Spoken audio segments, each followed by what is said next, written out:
Moi, c'est Amadou Marou. L'agence Badar, on peut dire aujourd'hui, on a plus de 12 ans d'existence. Moi-même, je travaille avec les agences en tant qu'encadreur. J'étais avec plusieurs agences, je peux dire jusqu'à 2 agences, de 2002 à 2012. Donc de 2002 à 2012. Et je peux dire aujourd'hui, on a eu notre premier agrément en 2013. Malgré qu'on a déposé en 2012, on a eu ça en 2013. Donc l'agence Badar a convoyé de 2013 ces agences dans un groupe qui s'appelle Ouad El Kora. Ensuite, Badar même a pu organiser en tant que groupe 2015, 2016, 2017, 2018, 2019, puis 2022. Vous savez, il y a eu le décalage de 2020-2021. On n'a pas pu organiser le Hajj vu l'histoire du Covid. Donc voilà ce que Badar a pu faire. Et aujourd'hui, Badar, c'est un groupe qui a 7 à 9 agences au sein du groupe Badar. Des agences fidèles qu'on organise ensemble. À chaque organisation, on a un chef de groupe avec son adjoint, on a un coordonnateur, on a un responsable d'encadrement technique, un responsable d'encadrement religieux et on a un responsable question hygiène et santé.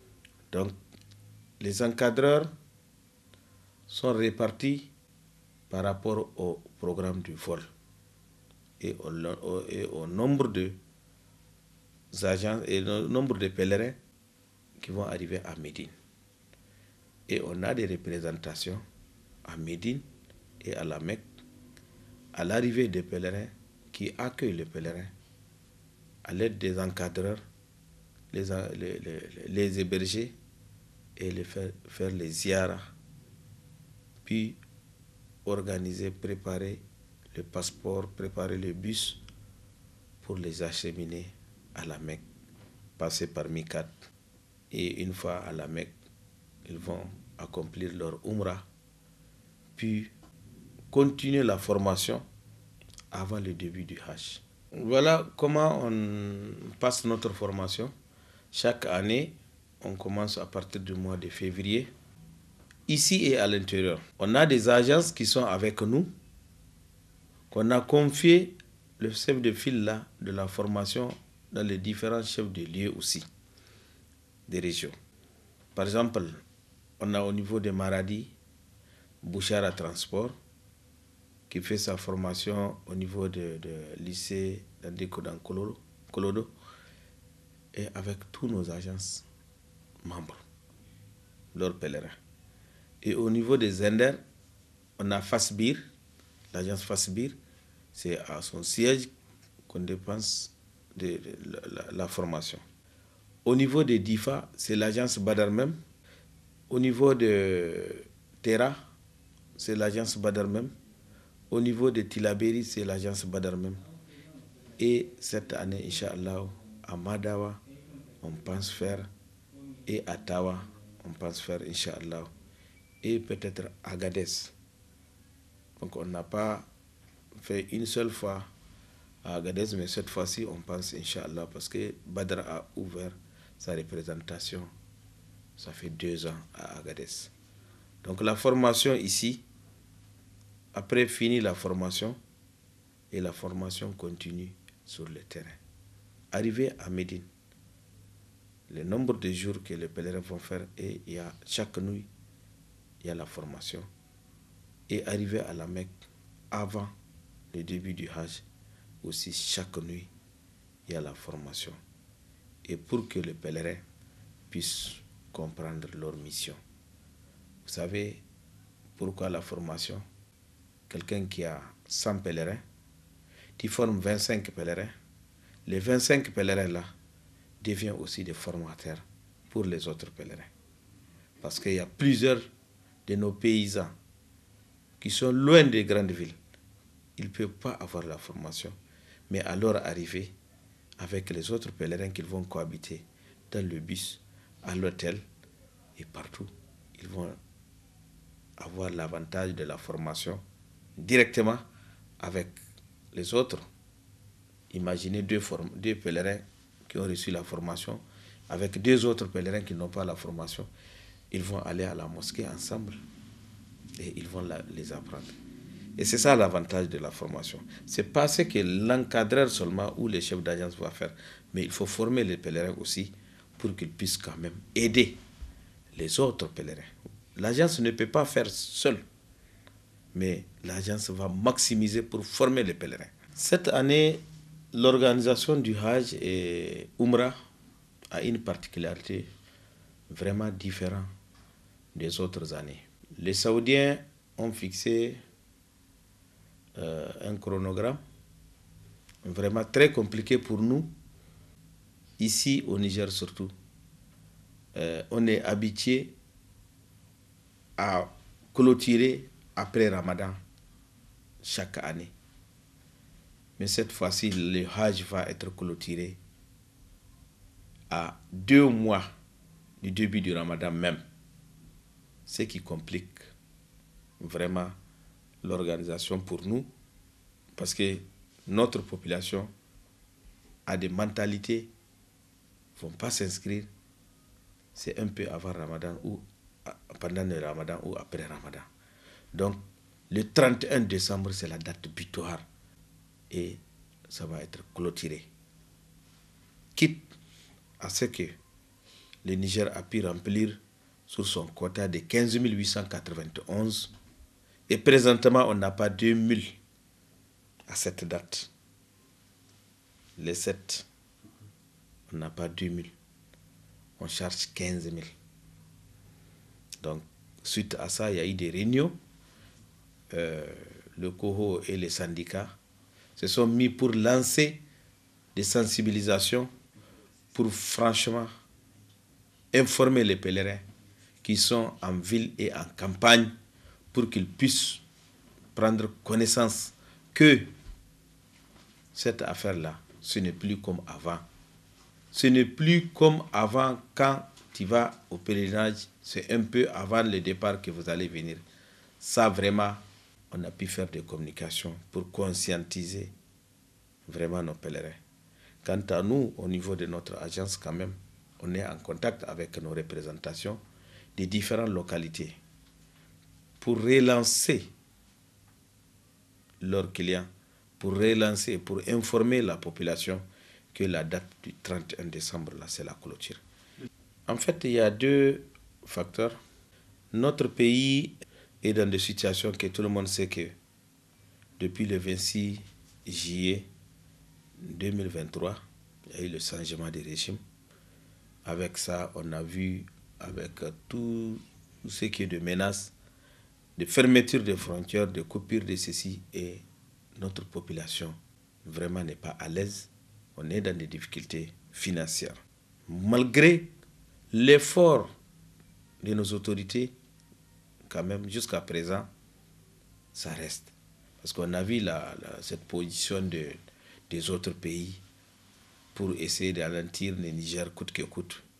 Et ça fait partie. Et deuxièmement, chaque année, la saison est perturbée. Mais Dieu merci, cette année, Dieu nous a donné une bonne saison. Donc, la saison est finie. Les animaux sont là, mais il n'y a pas de marché. On vient de finir. Les agriculteurs ont fini. D'autres ont fini. D'autres, c'est maintenant qu'ils vont s'aimer. Et c'est maintenant, dans 2 mois, ils vont commencer à vendre. Eux, c'est en ce temps, maintenant, ils vont essayer de voir payer. Comment ça, les gens vont s'inscrire? Donc, l'autre facteur, c'est juste la mentalité du Niger. Quelqu'un qui a l'argent, il veut payer pour 1 ou 2 personnes, il ne veut pas payer tout de suite, il veut garder l'argent là jusqu'à la dernière minute. Ça, c'est des mentalités qu'on doit vraiment abandonner.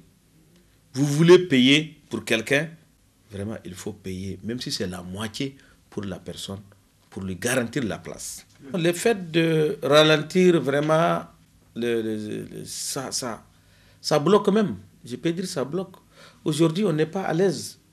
Nous, les syndicats ou les agences et le COHO.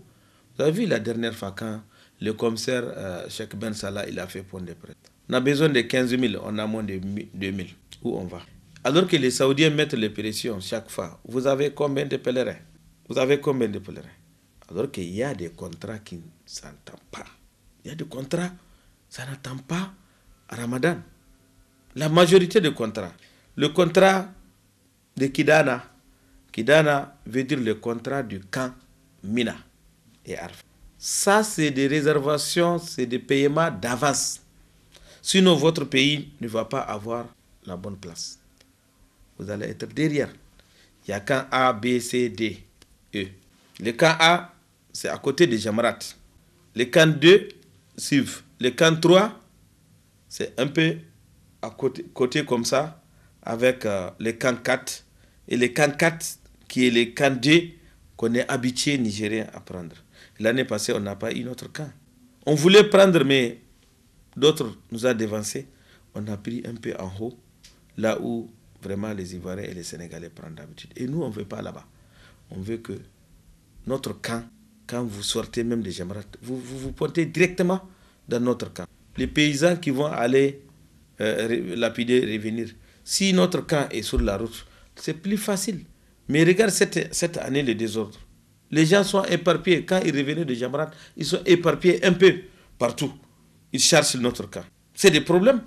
Et le problème est lié à notre négligence parce que les gens ne vont pas s'inscrire vite.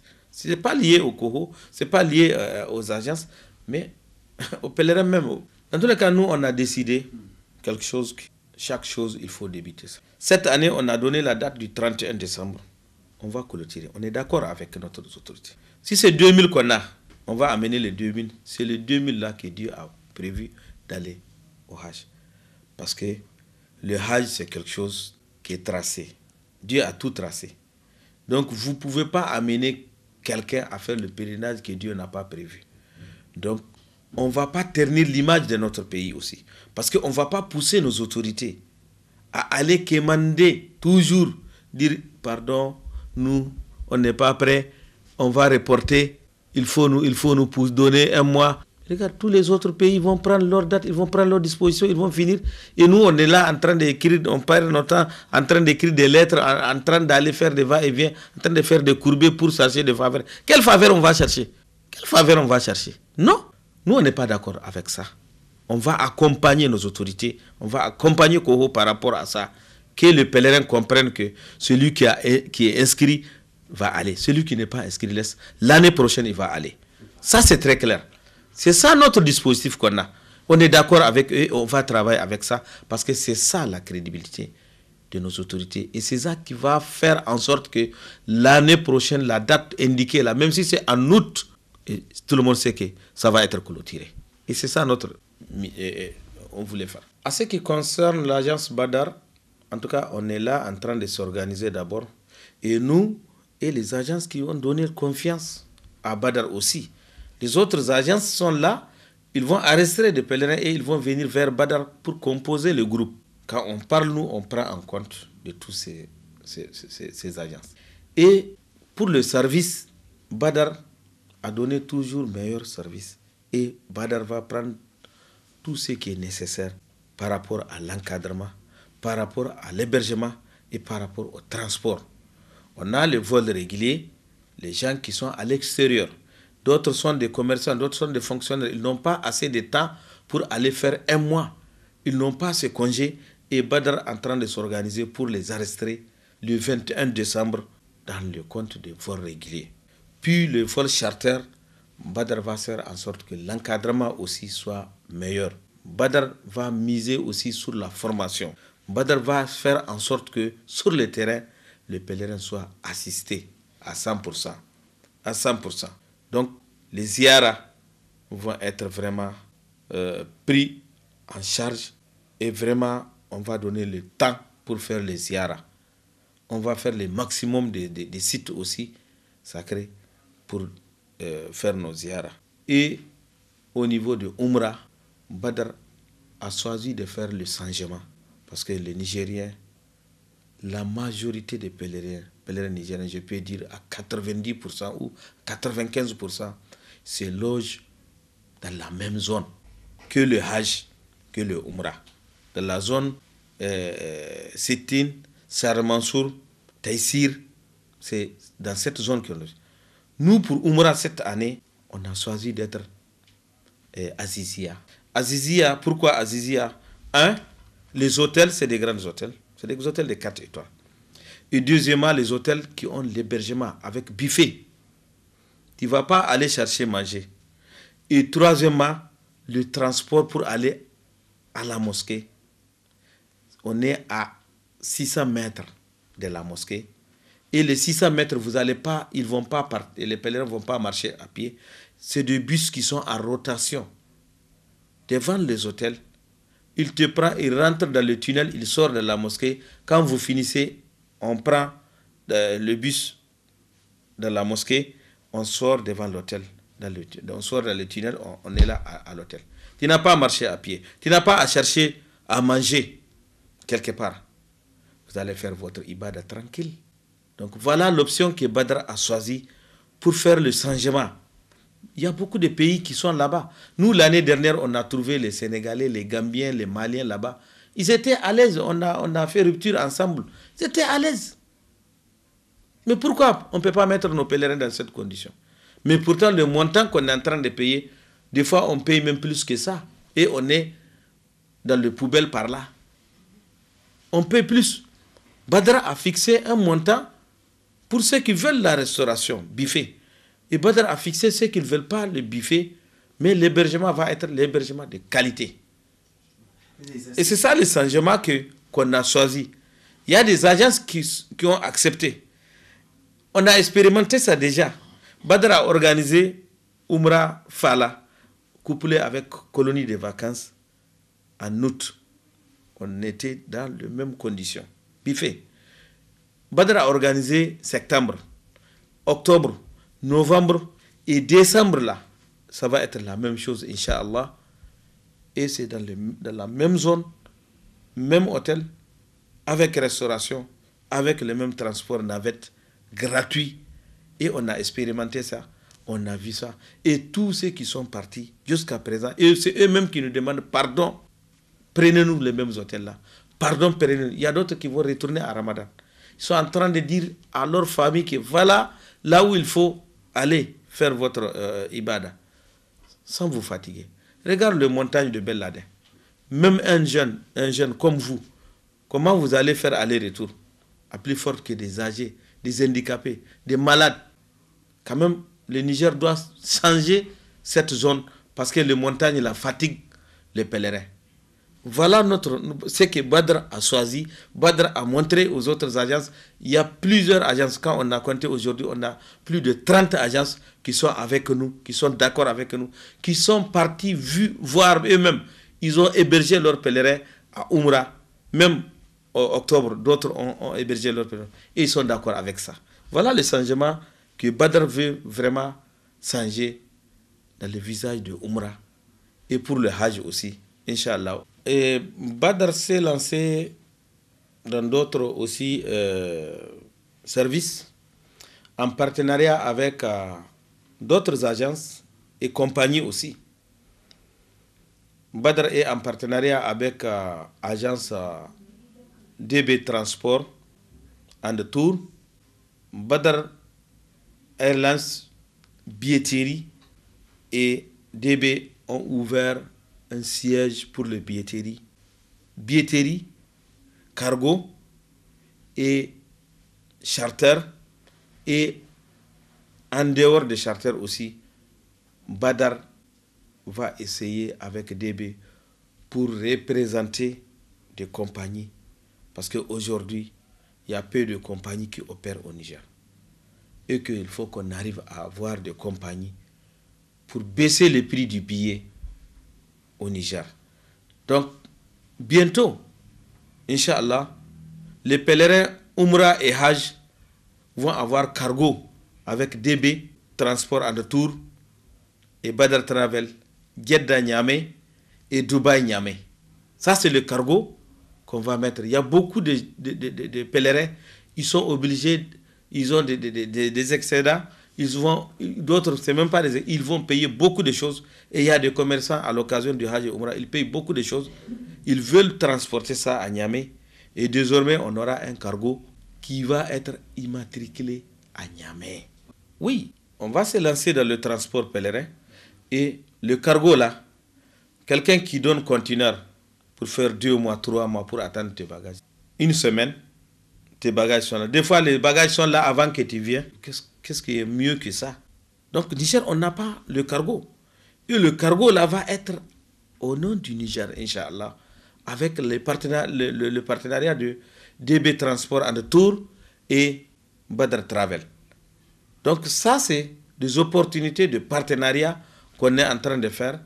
Et bientôt, vous allez voir d'autres, Inch'Allah, fruits aussi de notre partenariat qui va quand même booster vraiment le transport nigérien et qui va faciliter beaucoup de choses, Inch'Allah.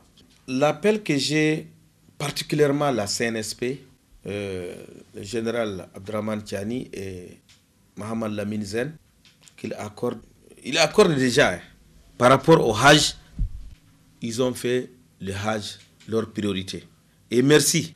Mais il y a un autre aspect à côté du Hajj qu'ils pouvaient faire pour rendre plus facile à la population de voyager, qui est le billet du transport, que ce soit les charters, les réguliers, est très cher au Niger. Ils ont la responsabilité de nous baisser ça. Comment? Les taxes aéroportières sont énormes. Le Niger a les taxes les plus chères de la sous-région, pour ne pas dire du monde. Les billets sont chers. Donc, c'est pour cela que beaucoup de gens ne veulent pas voyager. Aujourd'hui, avec l'aspect de l'actualité, de la sécurité là, tout le monde veut voyager par l'avion. Beaucoup de compagnies veulent opérer au Niger. Ils n'ont pas la possibilité, tout simplement qu'il y a les taxes du Niger qui sont excessivement chères. Les taxes aéroportières qui empêchent beaucoup de gens d'avoir, qui empêchent d'autres compagnies à opérer au pays. Ils ont la responsabilité de regarder. Le ministre du Transport doit être regardant sur ça. On a vraiment fait des rencontres avec le ministère du Tourisme. On a eu à expliquer par rapport à ça. Et je pense que le ministère du Transport doit prendre ça en charge pour voir comment baisser les taxes aéroportières. Si aujourd'hui les taxes dépassent 150 000, ailleurs les taxes moins de 50 000, on ne peut pas comprendre. On dit dans l'espace AS. Ici à Bamako, les taxes sont moins chères. Et à Ouaga, les taxes sont moins chères. Mais ici, les taxes de Niamey peuvent prendre en charge les taxes de Burkina et Bamako en même temps. Jusqu'à ce que ça va rester même. Qu'est-ce que ça veut dire ça? Donc, vraiment, il y a eu des choses de colmatage, on ne sait pas par qui, par quoi, par comment. Nos autorités, c'est l'occasion que la CNSP vraiment regarde ça pour que plusieurs compagnies puissent opérer, pour que le billet là puisse baisser, pour que la population puisse voyager. Aujourd'hui, la population, si le prix est moins cher, beaucoup de compagnies vont opérer. Et même entre Niamey, Zender, Niamey, Agadez, Niamey, Maradi, vous allez voir des compagnies qui vont faire à Kano, qui vont faire à Bamako, ils vont débooster et tout le monde va voyager tranquillement. Mais cette option-là, vraiment, on veut que c'est ça notre appel. Parce que même le prix du Hajj, si les taxes sont baissées, le prix va baisser. Si les taxes sont baissées, le prix va être moins de 3 millions au Niger. Le prix du Hajj, j'ai dit, va être moins de 3 millions. Si les taxes là sont baissées, moins de 3 millions. Si on a moins de 3 millions, il y a beaucoup de gens qui vont aller. Mais aujourd'hui, prix de 3 millions, tu veux quand même quelque chose, argent de poche. Ça fait dans le combien? Ça fait 4 millions. Qui a les 4 millions? Mais si on te dit moins de 3 millions, vous allez chercher quand même à compléter et puis vous allez aller. Voilà notre appel. Au niveau des pèlerins et la population, on doit changer notre mentalité. si on donne des délais, les pèlerins doivent faire vite, s'inscrire et verser le maximum ou le minimum pour garantir le place. Le changement de mentalité, on est même obligé de faire ça parce que l'Arabie Saoudite, là, s'en fiche avec Niger ou pas Niger. Arfa, là. Il n'y a pas Arfa dans un autre pays. Il n'y a pas un autre jour de Arfa en dehors du jour de Arfa. Il n'y a pas un autre pays que tu peux aller à Arfa. C'est à l'Arabie Saoudite. Et ils vont donner un délai. Ils ont une organisation en charge d'organiser tout ça là. Donc, et ils vont donner des délais. Celui qui respecte va aller. Celui qui ne respecte pas ne va pas aller. Il y a des pays où celui qui va partir à la Mecque, là, 2025, depuis 2023, ils ont clôturé. Et c'est dans cette logique qu'ils veulent amener tous les pays. Et on ne va pas échapper. On n'a qu'à changer si on veut. Si on ne veut pas, on n'a qu'à rester. Mais eux, ils ne vont pas changer les méthodes parce que c'est une organisation mondiale. Et c'est comme ça, on doit changer notre mentalité. Tout celui qui veut payer pour quelqu'un, il faut payer avant la date indiquée. Si vous voulez aller vous-même payer, il faut vous organiser avant la date indiquée. Dernier appel que je vais faire aussi, c'est au niveau du service passeport. On a trop de problèmes pour avoir le passeport. On sait qu'il faut sécuriser nos passeports. Il faut avoir des sécurités pour que les gens ne vont pas infiltrer pour avoir nos passeports. Le maximum. Mais l'aspect Hajj doit avoir un autre traitement, un autre regard. Au niveau de soi transmis, de l'intérieur et de l'extérieur. De l'intérieur et de l'extérieur, j'ai dit. Ça traîne beaucoup. Ça prend 2 mois. Quelqu'un qui veut aller, qui veut s'inscrire vite, il n'arrive pas à avoir son passeport. Comment il va être inscrit? Alors que c'est dans un système national, un système électronique. Tu enregistres le passeport, tu scannes le photo à part et tu enregistres toutes les informations. Mais si la personne n'a pas de passeport, comment il va voyager? Donc, on a eu à rencontrer les DST. On les remercie de l'effort qu'ils sont en train de faire. Mais ça reste, on n'a pas bougé. Et il doit changer vraiment les méthodes par rapport au traitement du Hajj. Et je demande à nos chefs d'agence aussi d'être honnêtes, d'être sérieux. Parce qu'aujourd'hui, peut-être c'est 1 ou 2 qui vont faire des choses fraudes. Et on va dire que non, c'est par agence que d'autres passent pour faire le passeport. Ça, c'est pas bon pour nous. Les chefs d'agence doivent être honnêtes. Parce que avant d'avoir l'agence, il y a eu l'enquête de moralité. C'est sur la base de l'enquête de moralité qu'on vous donne l'agrément. Et sur ça, on ne devrait pas changer notre mission. Et les gens devraient être des hommes vraiment honnêtes et justes pour avoir le service et juste